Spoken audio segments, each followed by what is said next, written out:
Hey guys, I know this is part 4 to me telling you my thoughts on chapter 3 in Genesis chapter 3. Okay, so I'm starting off on verse 15. And it says, "And I will put enmity between thee and the woman, and between thy seed and her seed. It shall bruise thy head, and thou shalt bruise his heel." Now, verse 15 is just talking about Satan. I did some research, and snakes are not enmity or hostile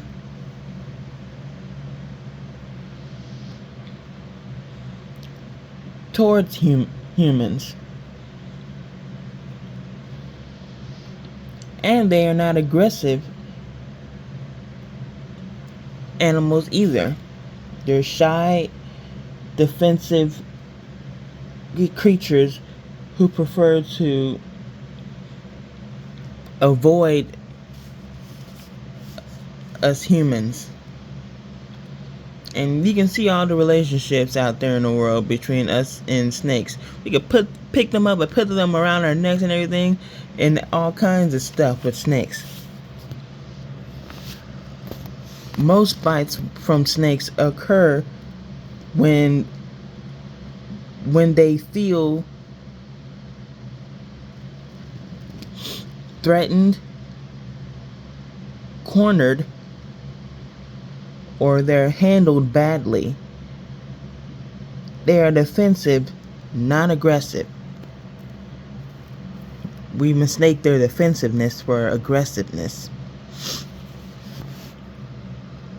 God did not put enmity or hostility between us and snakes. God made enmity or hostility of Satan's and Eve.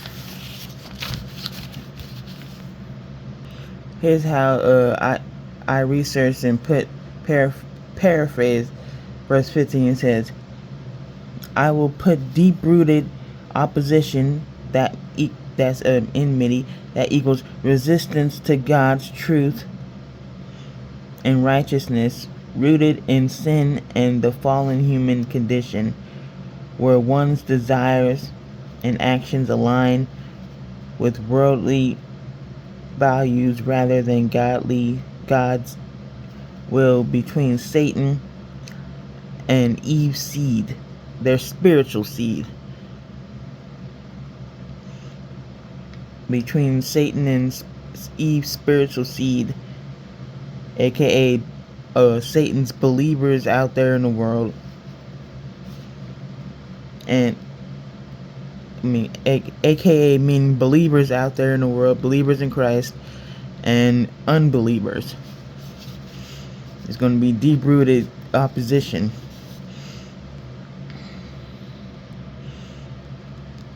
It shall bruise thy head, and thou shalt bruise his heel, equals her spiritual seed.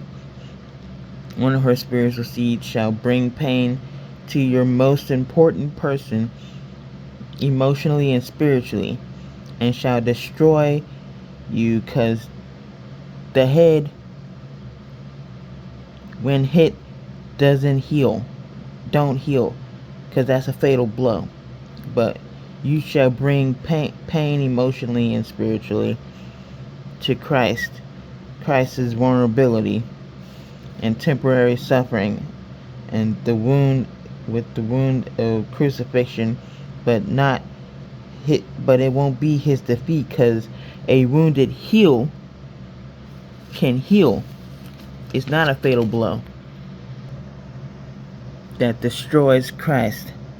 No. So Christ who Christ was wounded but healed, aka crucifixion, death on the cross, but his resurrection equals healed from a blow to the heel.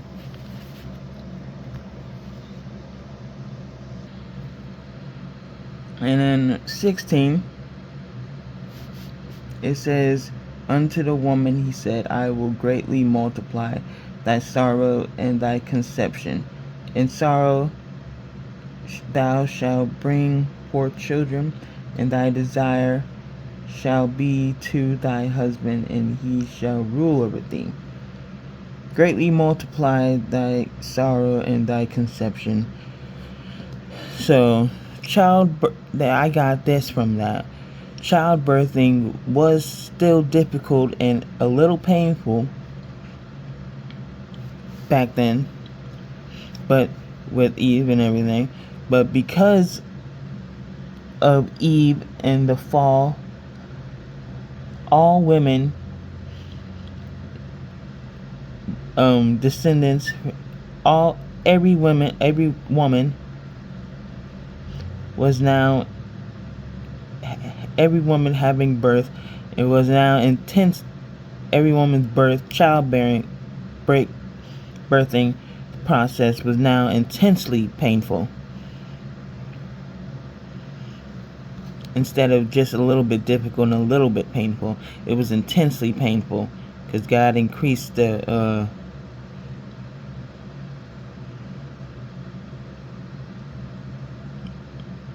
process. The child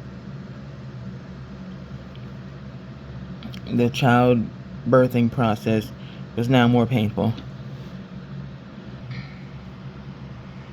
And then this, thy desire shall be to thy husband, and he shall rule over thee.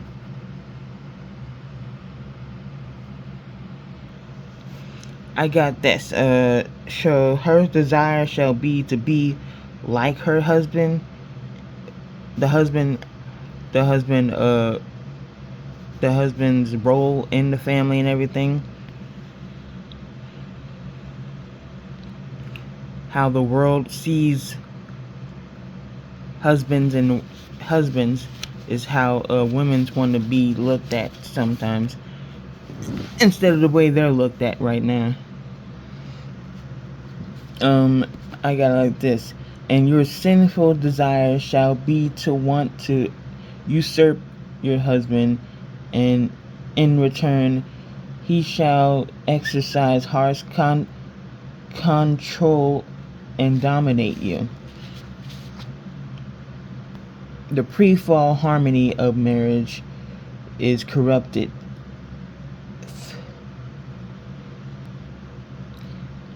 into a power struggle. This was a prophetic description of sin's effect on relationships, replacing God's ideal relationship of mutual love, respect, and equality, and submission, with conflict, struggle, and potential oppression and tyranny. This is a description of our corrupted reality. Women wanting to be looked at like men, wives wanting to be looked at like husbands are looked at in the world right now. So there's that. See you for part 5.